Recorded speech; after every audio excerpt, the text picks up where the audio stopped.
Salam yoldaşlar, mən Fərd Əliyev, FES Akademiyanın Azərbaycan dili və ədəbiyyat müəllimi. Bugün sizlərlə kompozisiya haqqında danışacağıq. Kompozisiya. Gəlin görək, kompozisiya nədir? Bədii əsərdə həyat hadisələrinin bir-birindən əlaqələndirilməsi adlanır nə? Kompozisiya. Bir daha deyirəm, bədii əsərdə həyat hadisələrinin bir-birinə əlaqələndirilməsi, müəyyən bir sistemdə qurulması adlanır kompozisiya. Və kompozisiyanın ünsürləri var. Hansılardır? Onlara baxaq. 1. Epiqraf. 2. Proloq.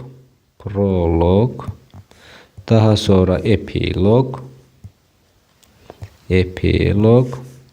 Daha sonra 4. Lirik haşiyə. 5. Peyzaj. Bir daha ümumiləşdiririk. Demək, kompozisiya nə oldu? Bədii əsərdə həyat hadisələrinin bir-birinə əlaqələndirilməsi adlandı kompozisiya və kompozisiyanın ünsürləri var ki, onlar da dedi epiqraf, proloq, epilog, lirik haşiyə, peyzajdır. Bugün sizlərlə epiqraf haqqında danışacağıq. Növbəti videolarda kompozisiyanın digər ünsürləri haqqında danışacağıq. Gəlin görək, epiqraf nədir?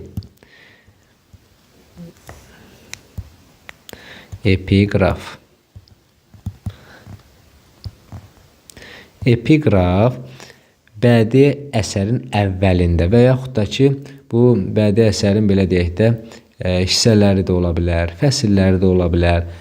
Onların başlanğıcında başqa sənətkarlardan, görkəmli şəxsiyyətlərdən müəyyən hikmətli fikir ifadə edən cümlələr verilir. Bir daha deyirəm, epiqraf bədii əsərin əvvəlində və yaxud onun hissələri ola bilər, fəsilləri ola bilər. Fəsillərin başlanğıcında başqa sənətkardan, görkəmli şəxsiyyətlərdən müəyyən hikmətli fikir ifadə edən cümlələr verilir ki, bu da adlanır nə? Epiqraf. Bu mütləq deyil ki, başqa sənətkarlardan, görkəmli sənətkarlardan belə deyək, şəxsiyyətlərdən olsun. Bu müəllifin özündən də verilə bilər. Yəni epiqraf müəllifin demək özündən də verilə bilər. Yəni deyirəm, bu şərt deyil ki, başqa sənətkar olsun. Özündən də epiqraf verilə bilər. Və epiqrafı ümumiləşdirsək, tərif versək ki, əsərin və yaxud belə deyək, fəslin əvvəlində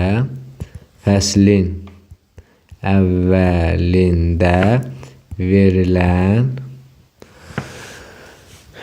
hikmətli nümunələrdir. Bəs bu epiqraf hansı məqsədlə verilir?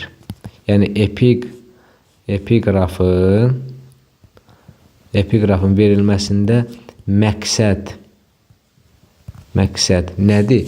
Epiqrafın verilməsində məqsəd odur ki, oxucunun diqqəti əvvəlcədən əsərin və yaxud da ki, fəslin ümumi məzmun və ideyasına yönəlməkdir. Bir daha deyirəm, epiqrafın məqsədi nə oldu? Əsərdə oxucunun diqqətini qabaqcadan həmin o hissənin və yaxud fəslin nədir? Hissə yazıram onda. Hissənin və yaxud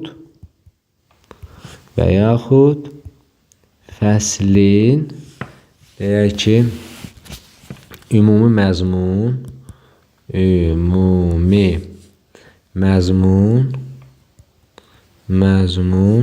və ideyasına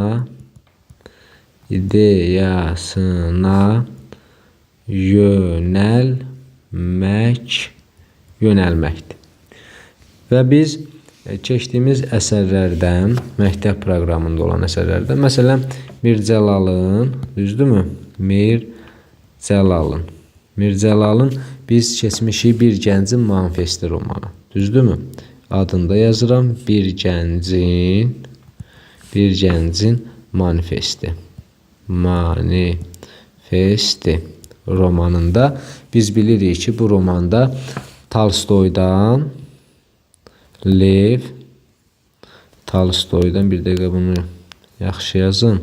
Demək kimdən verilir? Lev Tolstoydan. Lev Tolstoydan belə bir epiqraf verilir ki, həmin epiqrafı da mən yazıram bura. Deyir ki, bütün xoşbəxt ailələr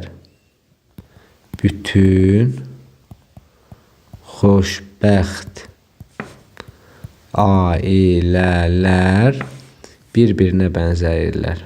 Bütün xoşbəxt ailələr bir-birinə bənzəyirlər. Bədbəxt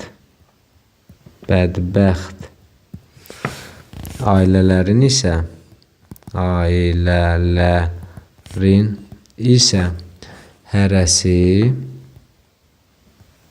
hərəsi bir cür nədir? Bədbəxtdir.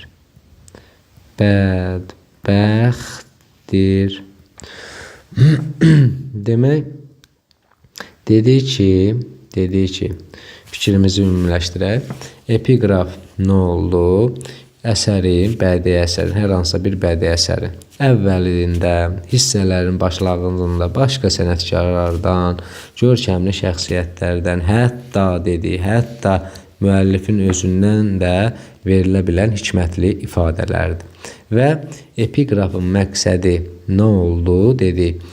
Epiqrafın məqsədi hissənin və yaxud fəslin ümumi məzmun və ideyasına yönəlməkdir. Yəni, oxucunun diqqəti hissənin və yaxud fəslin ümumi məzmun və ideyasına qabaqcadan yönəlməkdir. Və dedik ki, keçdiyimiz əsərlərdən birinin misal olaraq gətirdik ki, Bir Gəncin Manifesti romanında Mirzəlalın Rus yazıcı Tolstoyda belə bir epiqraf verilmişdi ki, bütün bədbəxt ailələr bir-birinə bənzəyirlər, lakin bədbəxt ailələrin isə hərəsi bir cür bədbəxtdir. Belə yoldaşlar, kompozisiyanın biz bugün ünsürlərindən epiqraf haqqında danışdıq. Növbəti video dərslərimizdə kompozisiyanın digər ünsürləri haqqında məlumat verəcəyik. Bu qədər. Sağ olun.